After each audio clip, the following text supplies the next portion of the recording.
好，歡迎嚟到妄想世界。今日講下咧美籍華人下一代啦，即係 ABC 啦，所謂啊美國出生嘅中國人。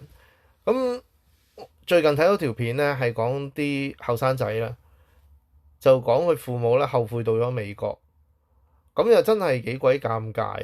即係咧啱啱佢哋去嘅時候，可能係80、90年代咁樣過到美國，咁正值咧就係美國咧就啱啱開始衰落，咁好多嘢都越嚟越混亂啦，好似嚟到而家呢個一刻，咁ICE 周圍捉人啦，咁當地又多咗好多流浪漢啊，好多一啲毒品嘅問題啊咁樣，咁點知咧就啱啱呢30年咧就啱啱倒轉，就中國咧就越嚟越好喎。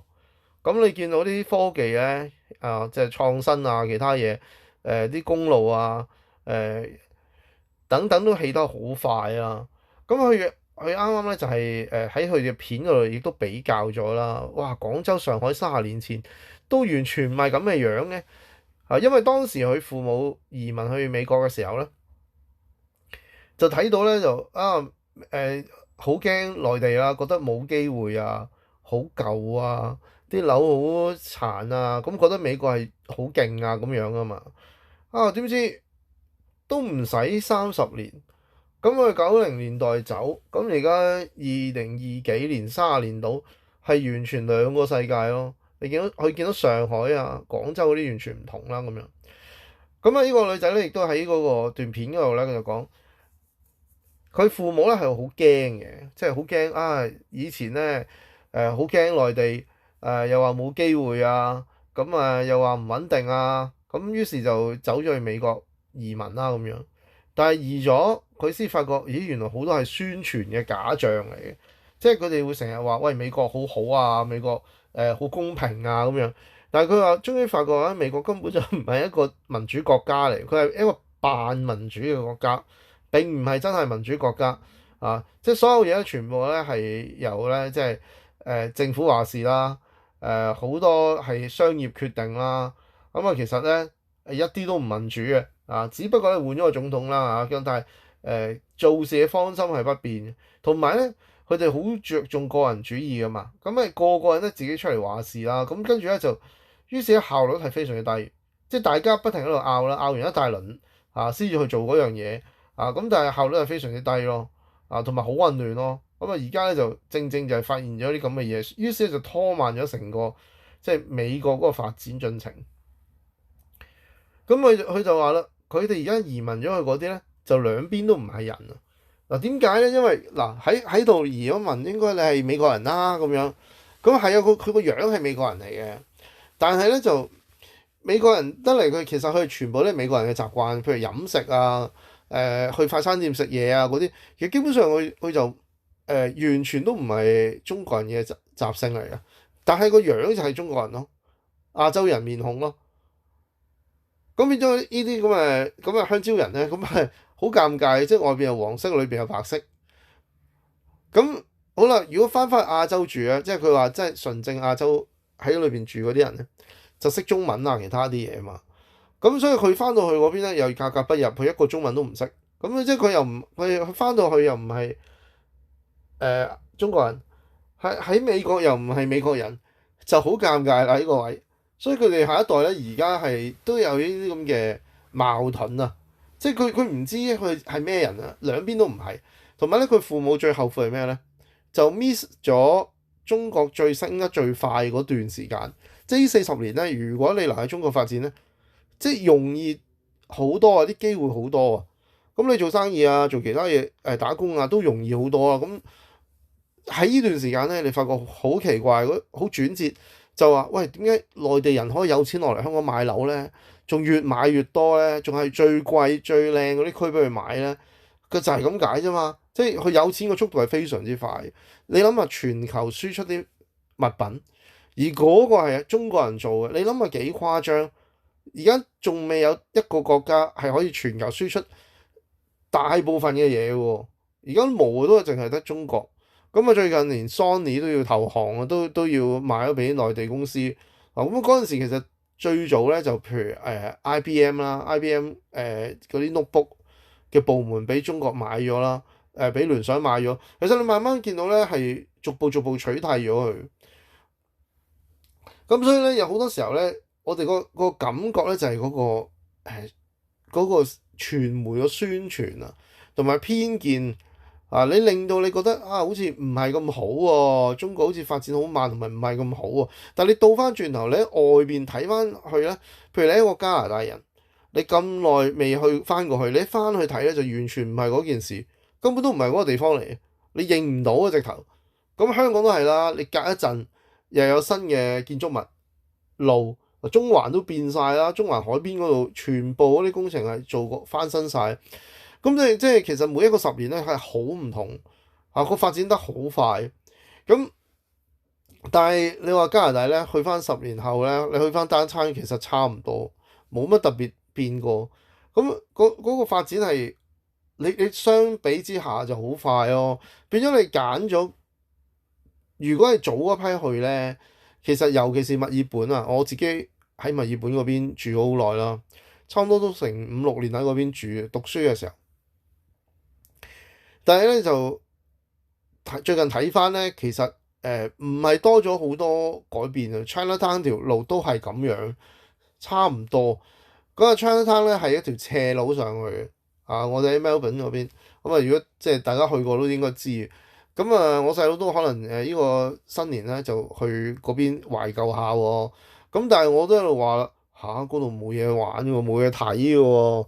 即係我喺嗰度咁多年咧，其實我每一日都想走，即係真係好難頂。即係你唔好話啲物價貴啦，嗰陣時都已經貴㗎啦澳洲。咁而且嗰個生活節奏好慢咯，同埋你好似好多嘢你係做唔到咯。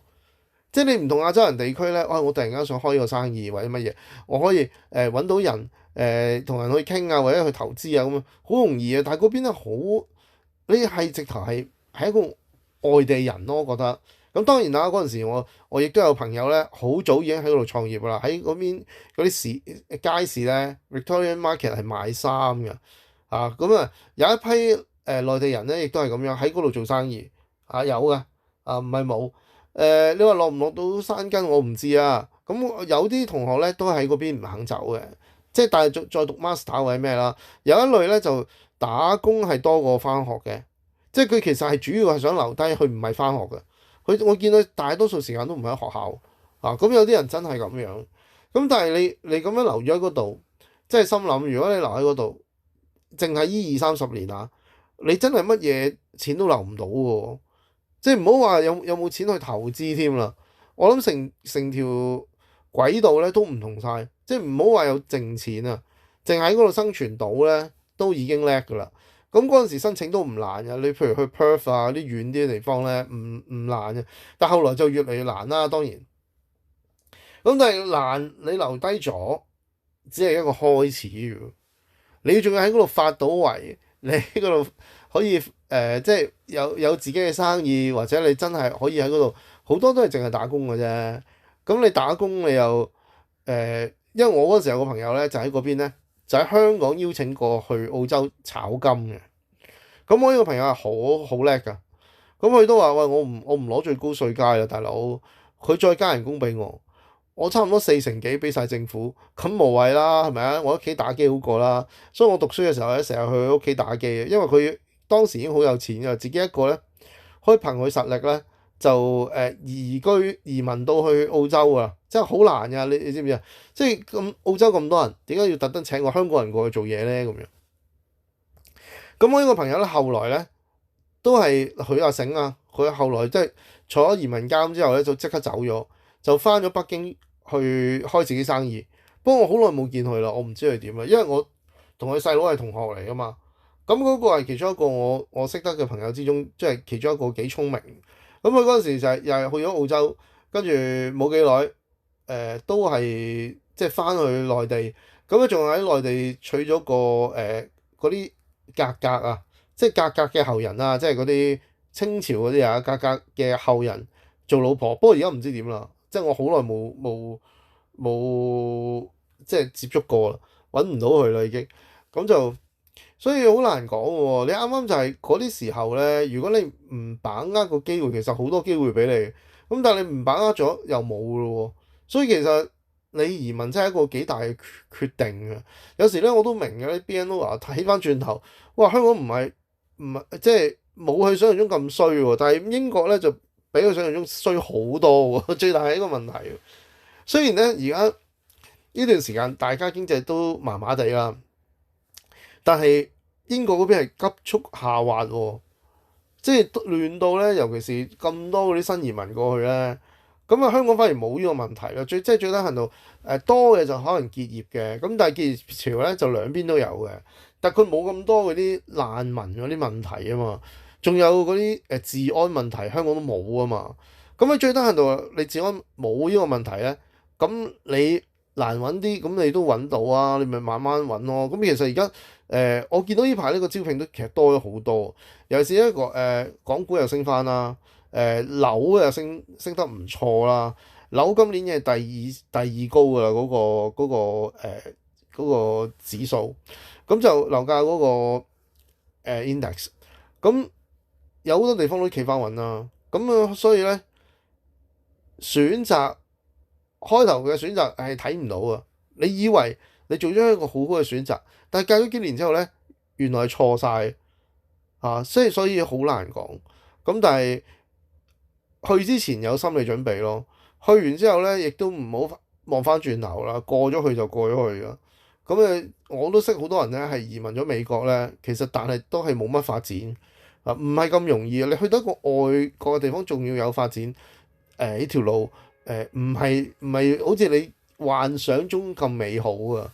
有好多時候咧，你幻想啊，梗係完美啦，但係你去到之後咧，就發覺佢慢慢衰落嗰下嘢咧，其實都幾惡搞噶嚇。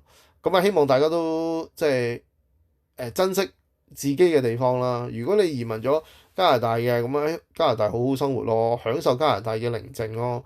咁如果你英國嘅，咪享受英國嘅食物咯，或者環境咯，係嘛？咁你喺香港咪享受香港嘅忙碌咯，同埋呢個刺激嘅生活咯。咁各有所需噶嘛。咁但係喺香港好在一樣嘢咧，就特別好咧，就係佢有個後花園啊嘛。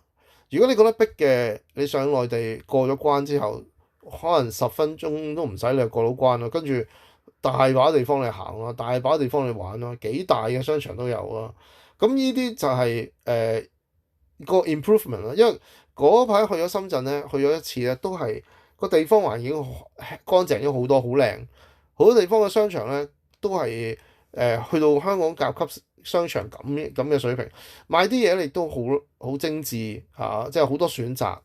咁香港就有呢個優勢咯，即係即係成個大灣區咧，如果你要發展咧，非常之大。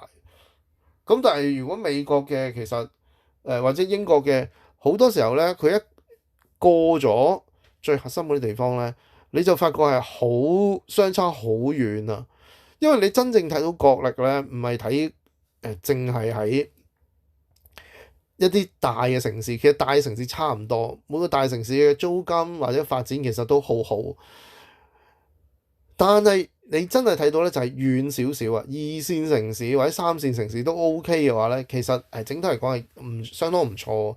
但係如果你喺英國嗰啲咧，其實咧出咗二線咧已經唔同啦，所以好多人都話淨係得倫敦同埋非倫敦。非倫敦嗰啲咧都係即係冇乜發展嘅，咁啊只係核心區嗰啲咧係最大啊，最多嘢睇。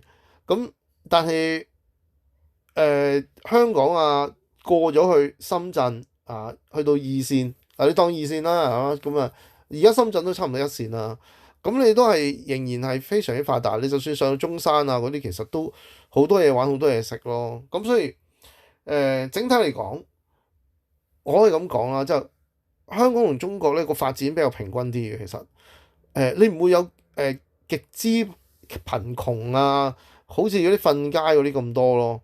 咁啊當然啦，就每個地方都有呢啲人嘅，不過比較平均啲咯。你唔會見到好似斬殺線咁，你唔翻工你係即時可以瞓街咯，啊冇呢啲咁嘅咁極端嘅情況咯，啊咁所以。當然啦，唔可以即係好簡單咁比較啦。咁但係最低限度誒、下一批即係下一批嘅美籍華人就變咗佢下一代就好尷尬咯。去到嗰度咧，其實又融入唔到嗰度，翻嚟又翻唔到啊，就係佢哋而家嘅困境咯。好啦，如果你覺得有用咧，讚得 share 俾朋友啦，下邊留言討論。